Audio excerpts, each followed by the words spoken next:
We'll be discussing on what are customers really looking for today, keep pace with rapidly changing consumer expectations to consistently deliver tailored and meaningful experiences for your consumer base. We have here with us our moderator, and please help me in welcoming her, Ms. Piyali Chatterjee, Senior Vice President, CX UX Practice Lead, Hansa Research. Let's have a huge round of applause for her, please. Joining her, we have our panelist, Mr. Krunal Desai, Director Marketing Z5, Ms. Neelima Burra, Chief Strategy and Transformation Officer, Luminous Power Technologies Private Limited, Ms. Sumitra Patnaik, Associate Director, Customer Experience and Customer Service, OLX Group, Ms. Anupama Reddy, Country Manager, Channel Services Delivery, HP Customer Support and Services Delivery Field and Channel, India, Bangladesh and Sri Lanka, Mr. Rahul Tandon, Chief Customer Service Officer, Ecom Express Limited, and Ms. Shruti Kedia Daga, Head Marketing at Romance. Very warm welcome to everyone. Over to you, Piyali, ma'am.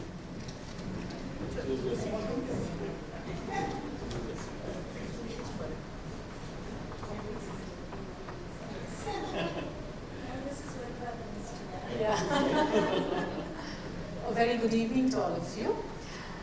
So today we are, first of all, I'm really thrilled to kind of moderate a team of these esteemed panelists out there. They come from varied sectors and industries, so I'm anticipating a session which will be really interesting where we get to hear different perspectives from different industries. So today's topic, so we all know that change is the only constant thing, and the same applies when it comes to your customer expectations too. So, as we know that CX is actually a journey, it's not a destination. Companies who have understood this and have taken a more outward approach to understand that what their customers want and then try to align it, deliver it basis that, have been more successfully than ones who have been more inward looking. So today in this session, what we are going to make an attempt is to get an understanding that how these expectations are not only changing, but how are companies taking an effort to understand these expectations better and delivering, aligning their strategies to deliver experiences which are more memorable and more long-lasting.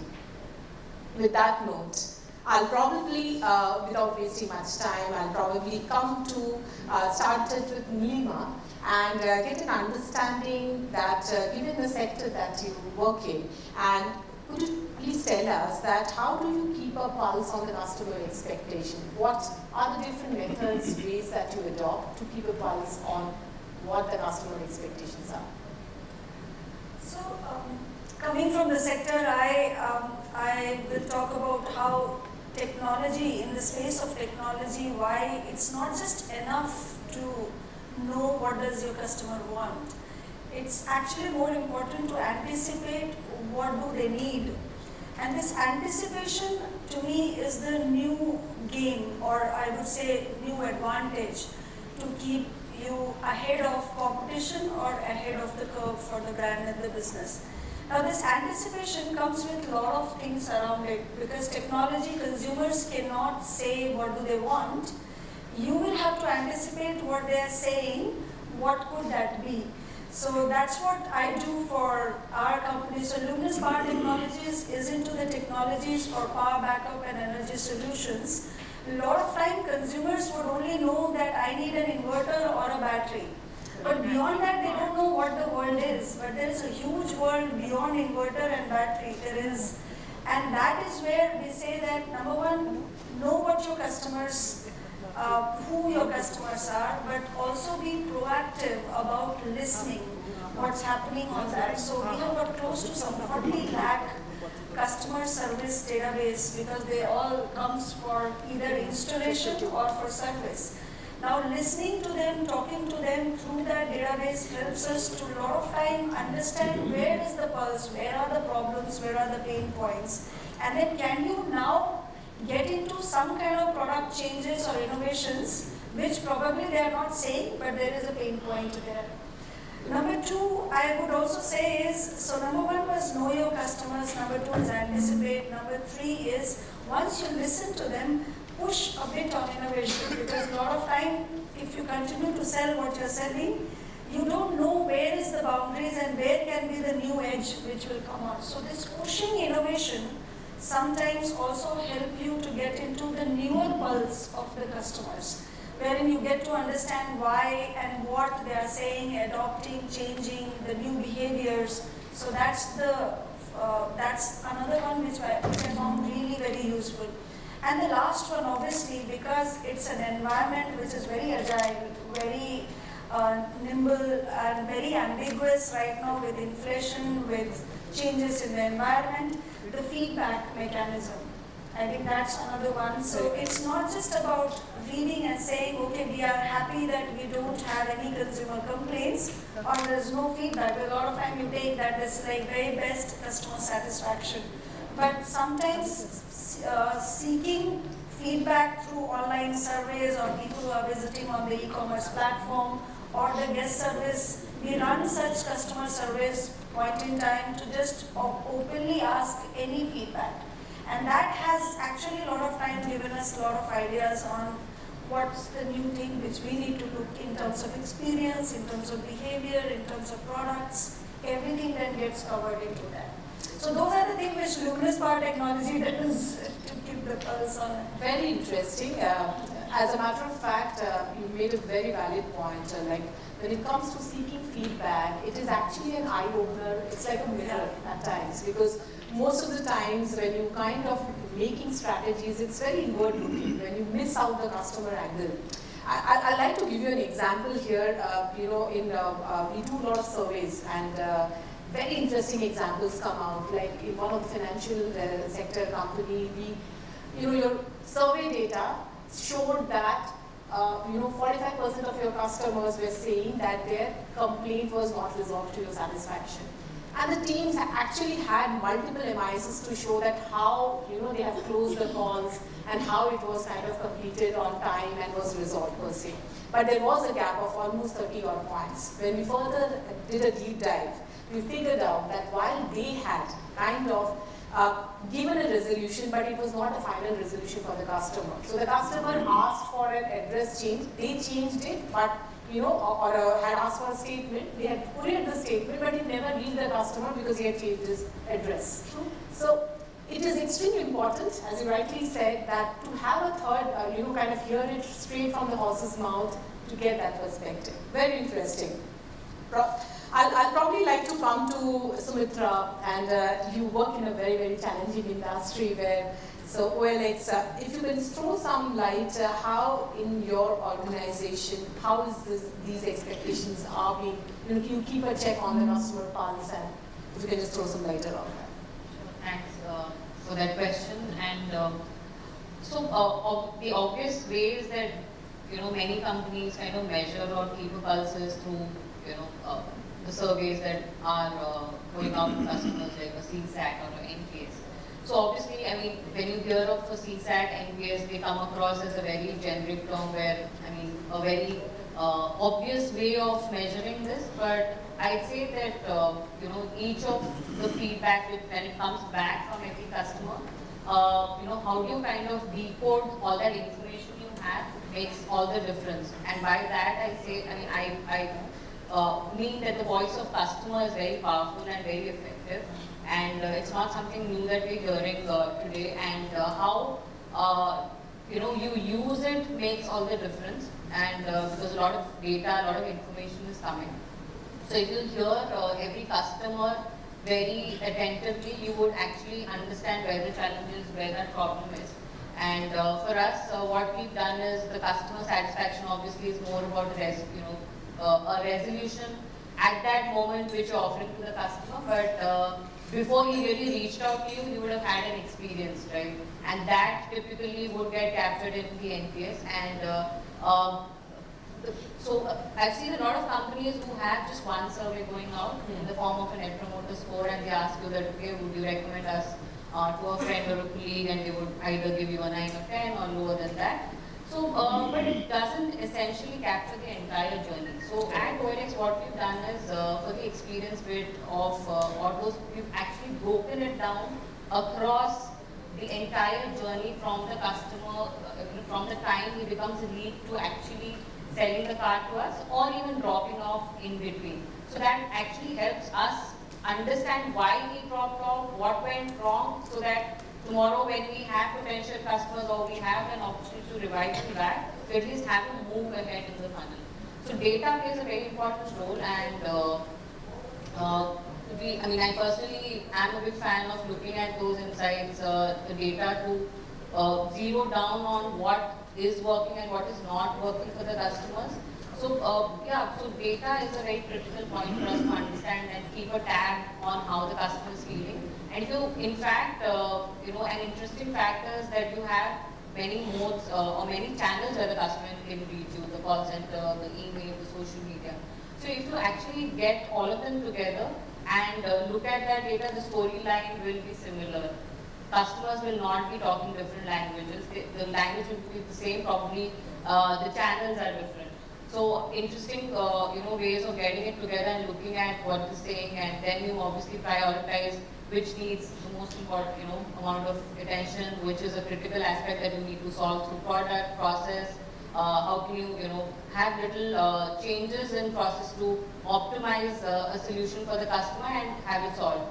So I would want to say that data, looking at the voice of customer, CSAT, NPS are the typical metrics that we, have.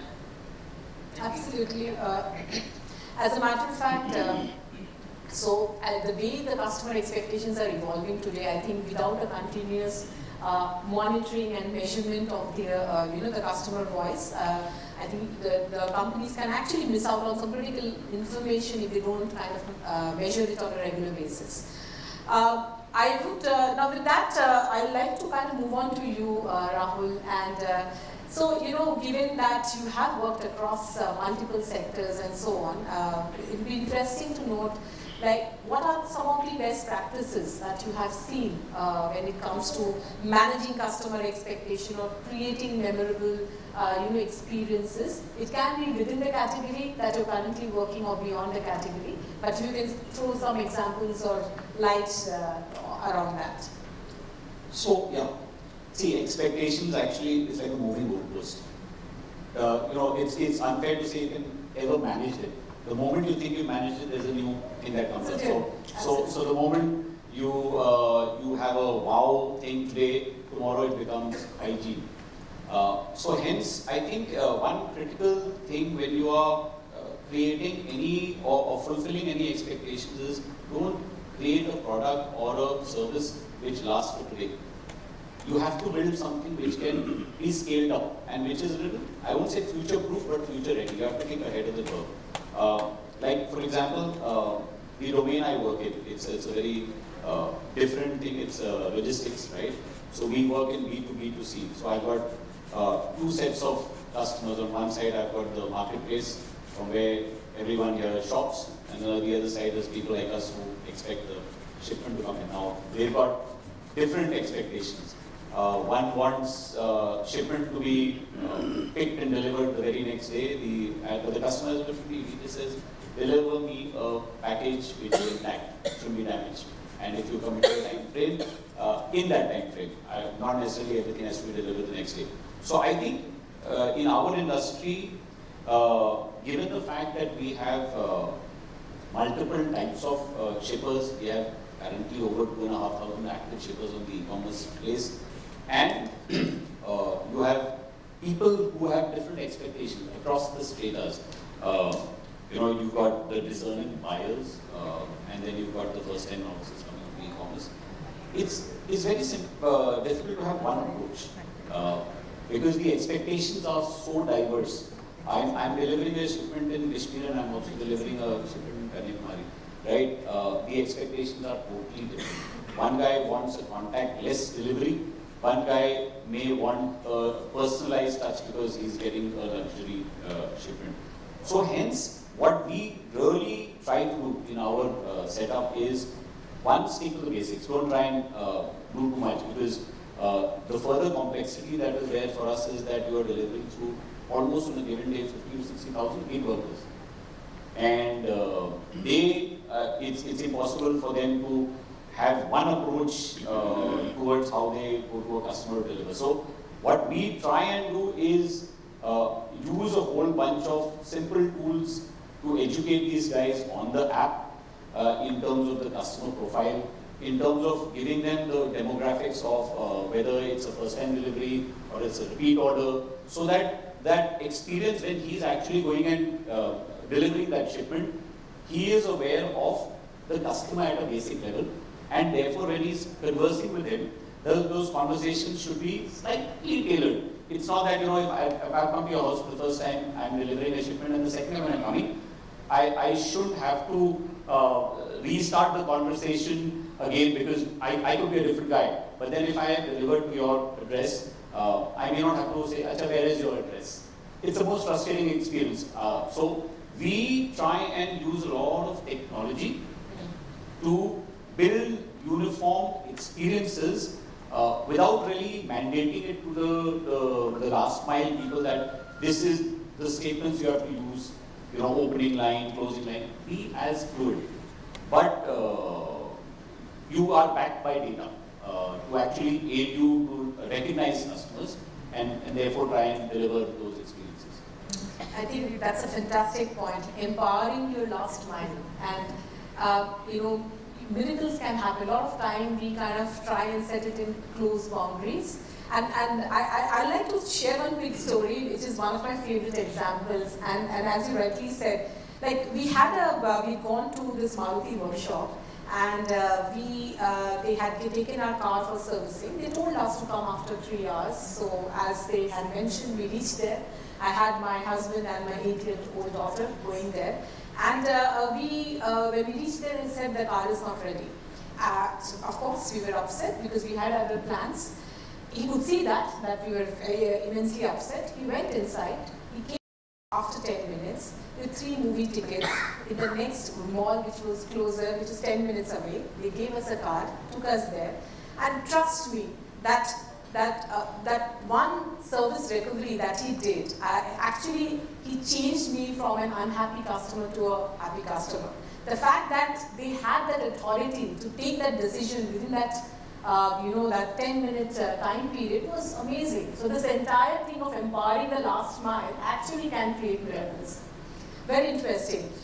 Shruti, let me come back to you. You come from a different industry altogether. D2C, which is again a roaring industry, growing significantly. Let me hear from you that how is it handled differently? What are the best practices that we see in the D2C space per se, which help in creating memorable experiences? So Nasher is a D2C luggage brand, and I think the beauty of D2C is you're direct to consumer, so you're that much closer to the customer as against some of my colleagues here. So the voice of customer is easier to hear that way, right? Because we are also vocal about what we want and also about what we don't like. So I feel in the D2C ecosystem, personalization of service and even product, in fact, is a lot easier. So today, for say the Chennai Super Kings team, we've been able to make bags with each of their names and jersey numbers, because why not? I have that information and I can cater to a particular person in that way. So yeah, and also because mine is a D2C industry, my customer care is also a lot closer to my customer, because you are so transparent with your customer care policies, your numbers. Everyone knows that most D2C brands are a call away. So that service delivery or that customer delight you want to create at times becomes a lot easier in a D2C ecosystem, I would say. Absolutely. Yeah. Absolutely. I think one of the biggest advantages is that entire data, the richness of data and the power of the data that you kind of take advantage of. what we, so personalization is something which is, if one stroke cannot be applied to all categories, segments, like in Netflix, you can't have the same content for all demographics, right? So similarly, Anupama, let me come to you and hear from you that how, how companies are today personalizing experiences, trying to cater to different segments and different cohorts that we see. What is being done differently and how can it be managed better? Well, one of the main things, of course, every one of us know that customers are different and one solution does not solve all the problems. But however, sometimes we do segment. We also did that in the past. In HP, we went ahead and our call center had divisions based on product lines. Okay, enterprise has a different set of people talking, and the way they talk, everything is different. However, what we didn't realize, and especially the pandemic is where it brought a lot of awareness to a lot of us, that there are 5 generations of people actually who are the customers today, including Gen Alpha, which are our 10-year-old kids who are now consumers at the end of the day. And the expectation of each and every one of us is different. I cannot speak to a college kid the same way that I do to an enterprise person. He might have got the same PC, but he needs a personalized touch. So now we do have specific people focused on gaming, people who can talk the language. They don't even talk in the same lingo. Like all of us who have teenage kids would understand, they won't understand half the things we say and vice versa, right? True. So I think starting from where what we say and how we speak, we have to go ahead and personalize it to that level. And we have to take it to every segment. I take care of channel, but what we realized is that, when they come to HP directly, they might get a different kind of service, but when they go to one of our partners, do they get the same seamless service? Do they get the quality and do they get... So we have to go ahead and provide the tools, the insights and the technology to go ahead and be able to provide the seamless service to all our customers. And I really like what Rahul said, future ready, because that's our logo for this year too. We wear a badge in office, future ready HP. So I think taking your point forward, it's so much easier in the D2C space because today, based on the data, like you said, the data I have about my customers, my website can actually look different for every customer who's coming to the platform. So the kind of images they see, the categories they see can be customized and personalized to that level. yes, very, very important. Yeah. Krunal, let me come to you now. You come from a very different category again, media. So at Z5, if you had to, how do you kind of personalize, experiences basis the different segments and cohorts that you see? I think in our case, one of the key things that play a very pivotal role is tech, right? Technology.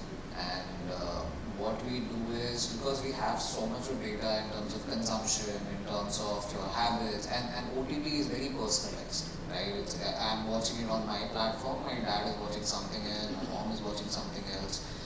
And hence, the kind of data that we have in terms of your consumption habits, the personalization sort of happens that way, right? And I think one of the key things that we have started using, it obviously is at a very nascent stage, is using AI. And AI is something which has changed the game in a lot of ways, because now it's so easy to personalize, because the number crunching happens by a bot, right? And you manually don't have to essentially do it. So from that perspective, I think, and especially Z5 is in a very sweet spot because we also have languages, right? And we have 12, 14 languages that people consume in India. So each consumer's habit in terms of the device that they are watching, the content that they are watching, the language that they are watching, and the entire journey is essentially personalized for each and every consumer that comes on the platform. And obviously we have 2 models, which is A-Word and S-Word. So if you're a subscriber, I also know your demographic, right? And I know the kind of content that you may want to consume, and hence the recommendation engine sort of comes into play, right? And recommendation engine is predominantly AI, because it looks at the kind of your consumption habits, your pattern, and then predictably gives you options that you may want to watch, right? And and that is where we are sort of moving towards, even from a journey perspective of solving customer queries and everything, right? So there are chatbots that we have put in place which essentially address all your basic queries, because even though we are D2C, we don't really meet the customer, right? There is no face-to-face. We are a technology brand. So from that perspective, what the consumer requires is quick turnaround, quick tat in terms of their queries, and a good experience on the product. And I think what was mentioned is the aspirations of a consumer is like a goalpost, right? It keeps changing. You have to keep upgrading yourself, and that is what technology companies are doing, because also understand today there is also expectations across industries, right? So if an Uber is doing something really interesting, I want a Swiggy also to do that. I want a Z5 also to do that, right? And that is the expectation of the consumer now. So you also have to learn from other industries and probably see whether I can adapt that into my industry and vice versa.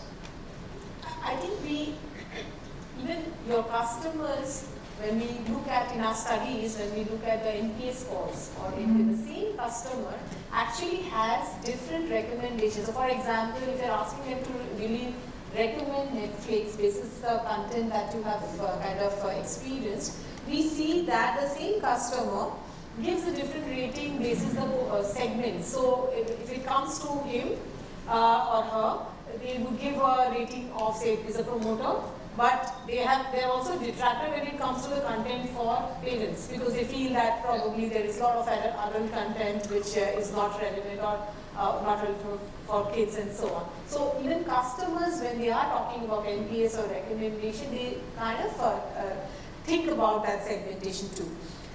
I think, Shruti, I'll just like to come back to you on the same question. Given that OLX, the type of segment or the profiles that,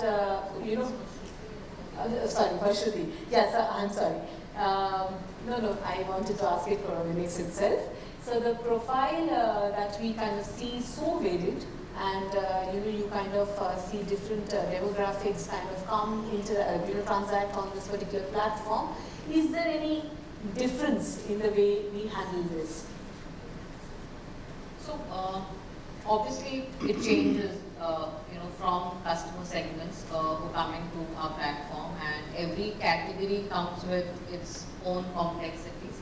So if I just talk about the classified section for OLX, then the journey is much easier for a customer who comes in there, just posts an ad, and you either are successful in selling off that product that you have, you want to dispose it, or you may end up not selling it because you don't have the price or the potential buyer. Versus a segment where there are people who kind of face issues with not genuine buyers who are wanting to purchase that product. They don't have a great experience because either they're scammed or they have trust and safety issues. So those are the different pockets that we're looking at, and we have to treat it very differently. So for us, prioritizing those segments and what the customer is, the journeys look like becomes very important. So for example, the trust and safety bit obviously needs a higher prioritization in terms of the touch point, or it's like banking, right? If you've been scammed or if you are suspicious of something, you have priority over the rest in terms of the IVR option, or how soon can you reach your touch point.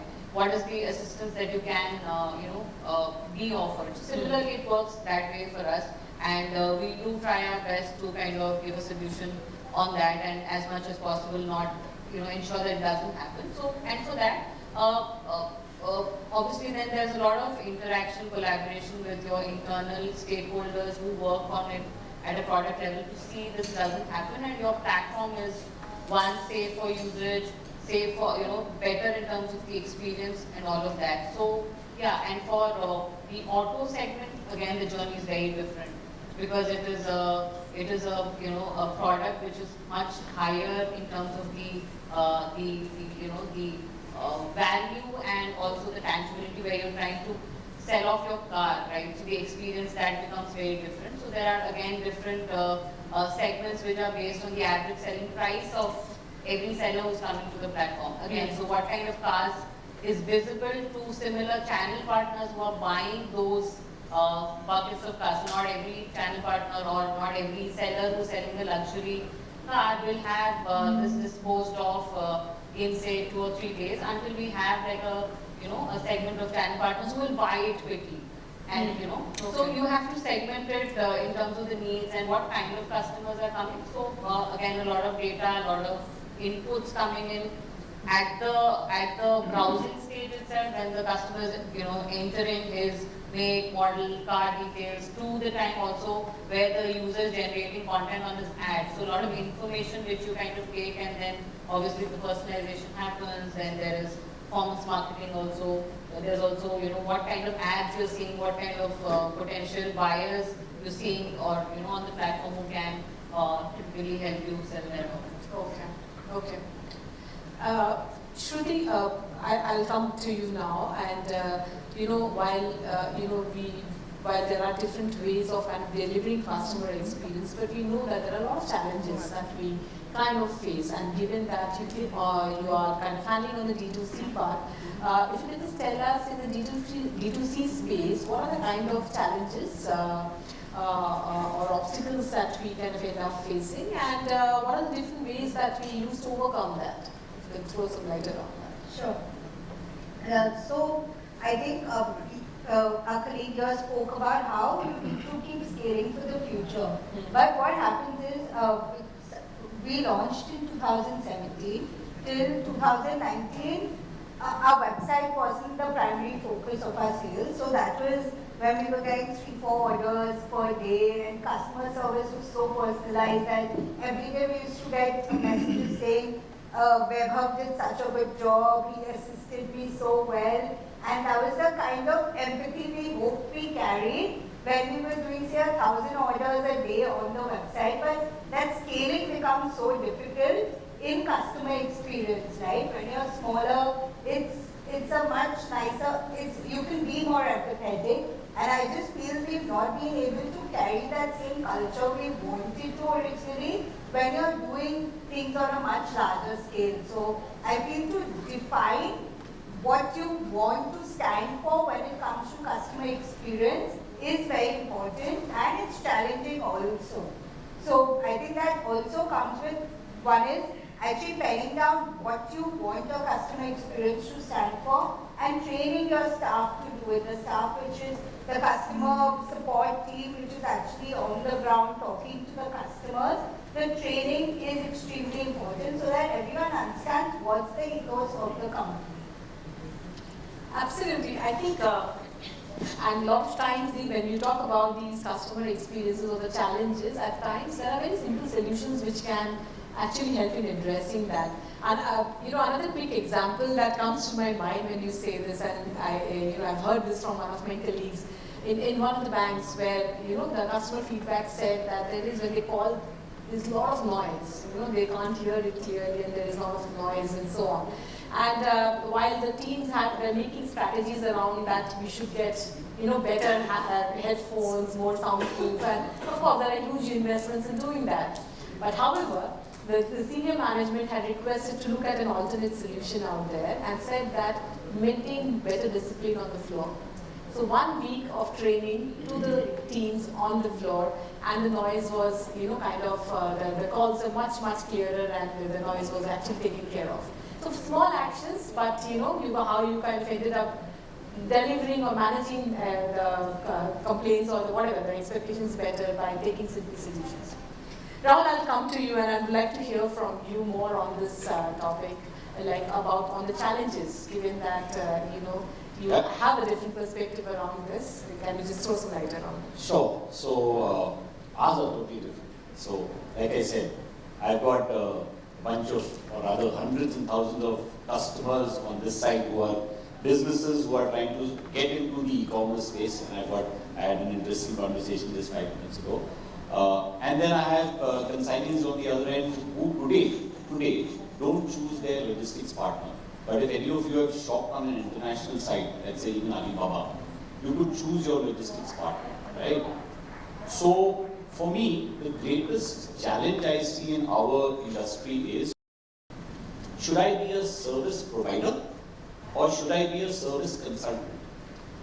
The moment I graduate from being a service provider to a service consultant is where I make the difference, and I am able to actually overcome most of the challenges in my ecosystem.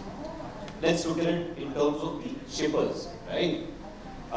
Every person worth his salt who's wanting to be an entrepreneur and get into the e-commerce space has a product, but he doesn't have the know-how of how to sell, where to sell, does he have a website, can he stock his shipments somewhere, how does he need to cater to a speed delivery, or is just delivering 80% shipments okay to get an ROI?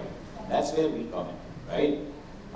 Because at the end of the day, the challenges that my small set of SOHOs or shippers have is getting onto this bandwagon. And the challenge I have is to become his preferred partner of choice.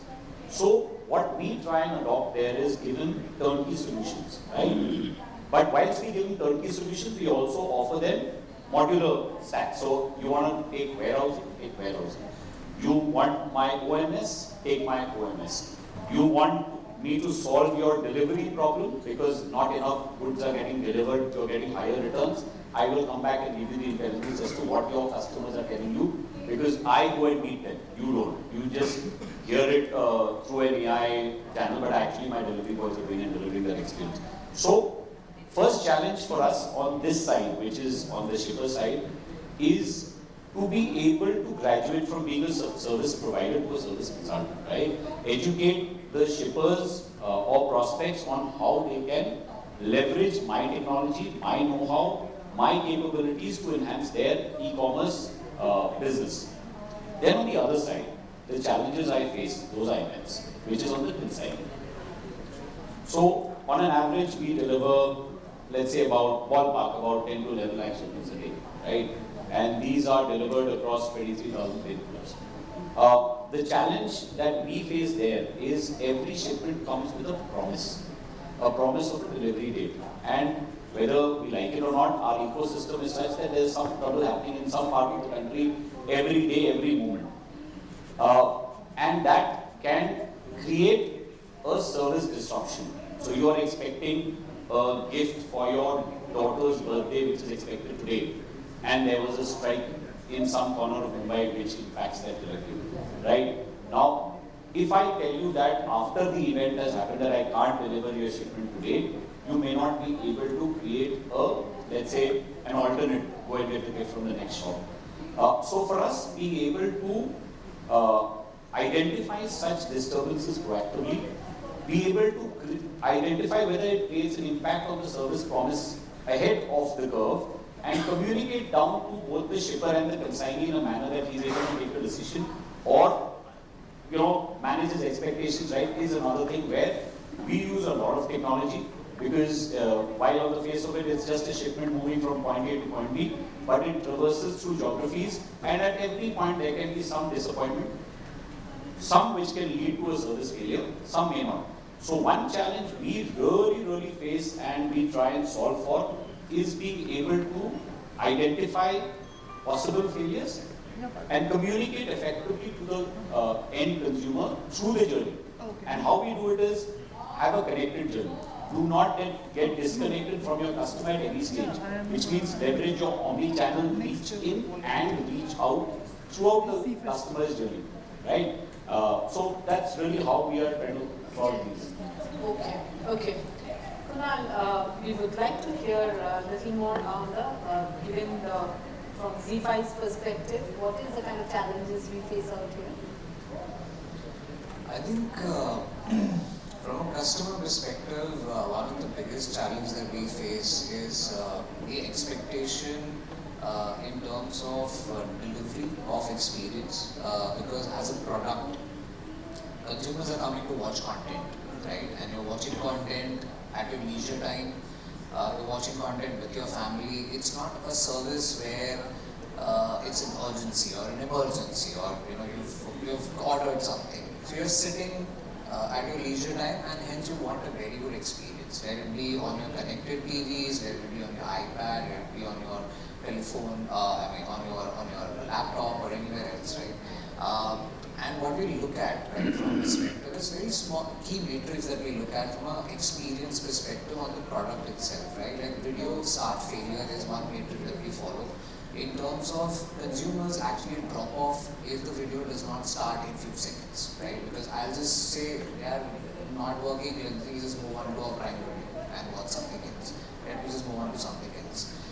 Live sports, Geo did not work when FIFA came on Geo, right? And it created a ruckus.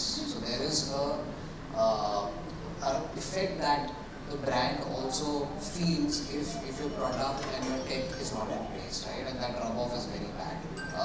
Not just from a consumer experience perspective, but the consumer will go on social media and is going to talk about it, and that itself will, and people will come and add fuel to fire, and it will become a big thing, right? So you also have to keep in mind that any experience that an individual faces can become very big on social media, right? And hence, from our perspective, I think one of the key things that we're working on now is the product experience and how can we make it seamless across devices, across various data, in terms of, say, our data in Mumbai or our coverage in Mumbai is much better compared to interiors of India, right, for example. But the experience has to be seamless even there, vis-a-vis in Mumbai or Delhi or anywhere else, right? Because at the end of the day, the consumer is coming to watch content on his or her time and is looking for a good experience. So that is something which I feel is critical that we are working on right now. Okay. I think given the time constraint, my last question to you, Anupama, probably post that will conclude. So, how are companies anticipating, and addressing customer pain points proactively? Actually, when we go ahead and look at what is the need of the hour, right? There has been a foundation altogether. Already, most of the companies already are working on the people, the processes, the promise that they have made to the customers, security, which is protect, right? The 4 Ps are the foundation of any organization. And then comes the customer expectation, which is I want it done proactively, I want you to predict what I need, I want you to personalize what I want to go ahead and need. And then the top of it is priority, where customers are expecting that every one of their needs are prioritized. Everyone wants that attention and they want us to. So this is the current pyramid. We have the tools, we have the technology, all AI, ML, whatever we are talking about, the data is there. I think we should go ahead and make sure the foundation is right and then build on that. And that should be the focus for any organization. Sure. So I think, at least I don't know about you, I really enjoyed this session, hearing to our panelists out here. So we learned, I think personally, there were a lot of learnings that came out from the session, and be it about empowering the last mile or seeking feedback on a continuous basis, or knowing the needs of your customers before you start strategizing and delivering on it. Also, pushing innovation in the system are some of the things that we learned during the session. With that note, so thank you so much for sharing your views. And with that note, in case I open it for any questions that the team has, I think we are bang on time. So in case there are any questions. Ma'am, I request you to please take the questions offline because we're moving towards the final session. So sorry. No problem. Thank you so much. Thank you. Let's have a huge round of applause for them, please. Such a motivating panel discussion. I request Piyali ma'am to please present the token of appreciation to our panelists, please.